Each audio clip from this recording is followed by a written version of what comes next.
এই বেচারিরা তো ছোট ছোট লোক। বিনীত গোয়েলকে ডেকে ওর মোবাইল ফোনটা নিয়ে নিক। মমতা ব্যানার্জি ঝাড়গ্রাম থেকে বসে ফেস টাইম কলে বিনীত গোয়েলকে যা যা বলেছে অভিজিৎ মন্ডলরা তাই করেছে, অভিষেক গুপ্তা তাই করেছে ডিসি। আপনি কান ধরছেন না তো। এই 10-12টা পুলিশকে ডেকেছেন, এরা কি বলবে আমি জানি না।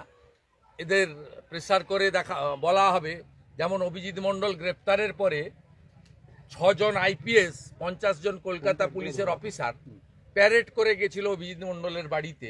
তার স্ত্রী এবং পরিবারকে বলে এসেছিল মুখ খুলবে না, আমাদের সঙ্গে মা মমতা আছে, চিন্তার কোনো কারণ নেই, সব অস্বীকার করো।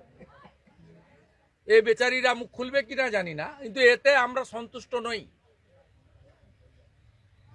পুরো এভিডেন্স ডিস্ট্রয় করেছে বিনীত গোয়েল। বিনীত গোয়েলকে কখন ডেকে আটকাচ্ছেন কাস্টোডিয়াল ইন্টারোগেশন